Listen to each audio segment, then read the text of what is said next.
In today's tutorial, we're going to be dealing with lumbar lordosis. We're going to look at 4 parts. So we're going to look at 4 different components about how we go straightening out the spine, straightening out lordosis, and having a better protocol to be able to deal with it over the long term that you can build in to any workouts that you do. If you want help with your lordosis, please do click the link in the description. You'll go through to my How to Correct Lordosis online 12-week program, which delivers you new workouts every 2 weeks that you can do to build in and straighten out your spine and overcome your lordosis. Section number 1 is foam rolling the anterior parts of the hip.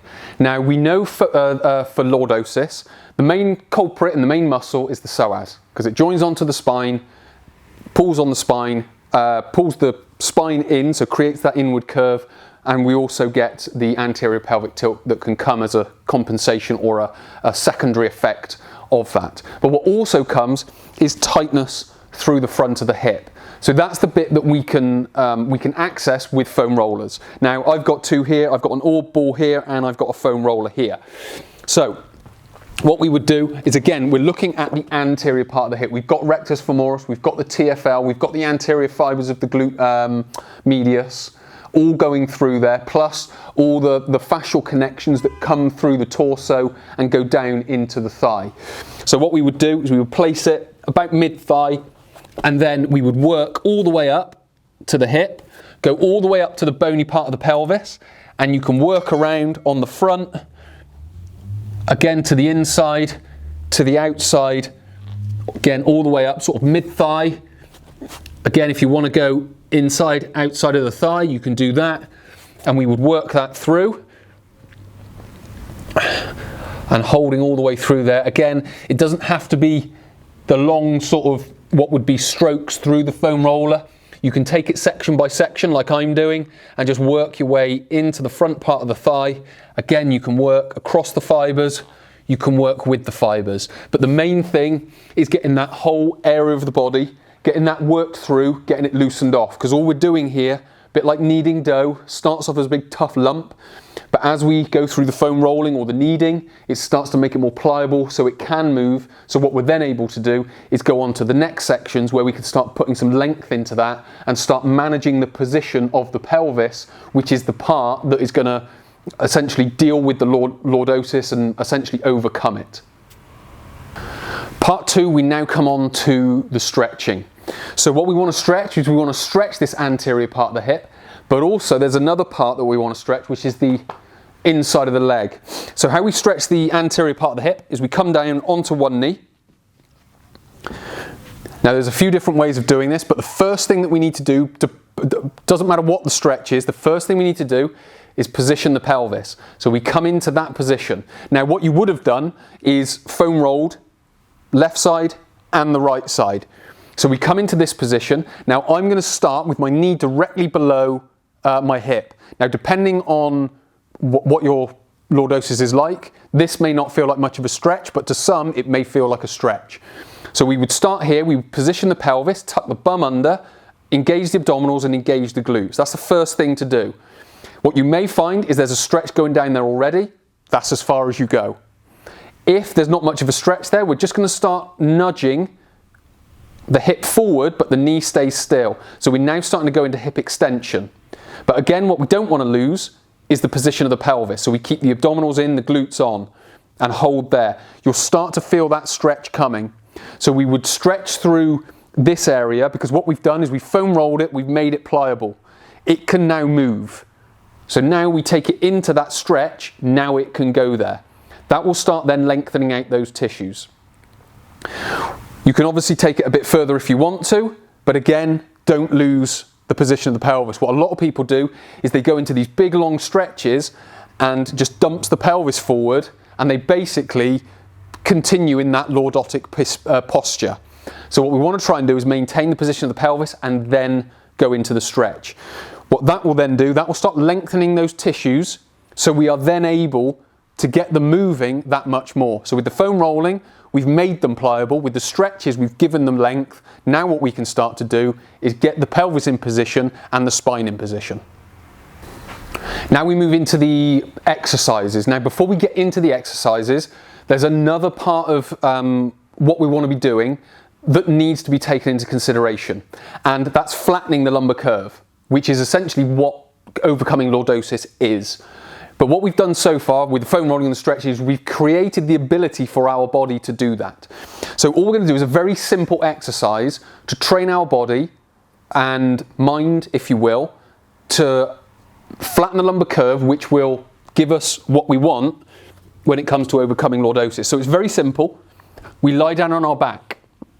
Now in this position, with knees bent, it's very easy. So you should be able to get a hand, if you've got lordosis, a hand underneath here with plenty of space. So what we want to do is engage the abdominals and compress our lower back down onto our hand. So we are starting to flatten that lumbar curve. What we can then do is straighten one leg and maintain the spine compressed down onto the back of my hand. If we can still do it like that, we can then take the other one and go into that position.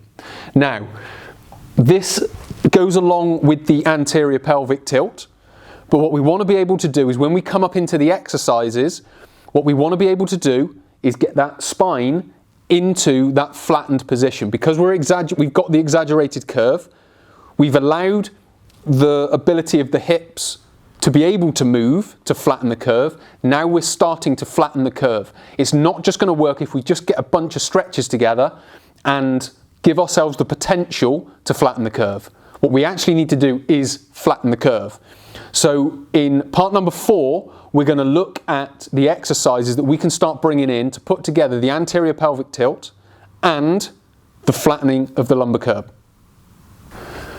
Part number 4, the exercises. So I've talked about the stretch, which was down on one knee. So that's going to be one set of exercises.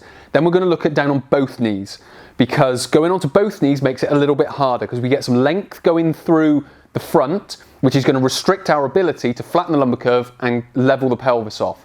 So when we were doing the stretch, I was talking about coming into this position, engaging glutes, engaging abs, keeping the knee below the hip, getting that pelvis tilted. That will start to flatten the lumbar curve. So that's the position that we want to be in. This is the position that we want to train our body to be in, which is why the exercise is so important. So we come into this position and then we would perform some exercises. Now it could just be as simple as balancing.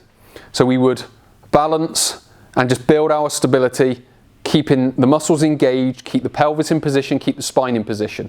It can be as simple as that. We can add in, imagine this is a weight, we can add in some rotation. Again, here, get it in position, come up and across, from low to high, from low to high. What we're not looking to do, we're not looking to build muscles, we're not looking to put them into fatigue. What we're looking for is getting the position and maintaining the position over a period of time. What that then does, that builds the myelination and the engrams to be able to hold that position. Now this is slightly easier because we've got some slack in the system because this leg is up. What we would then do is we would come down onto two knees like so.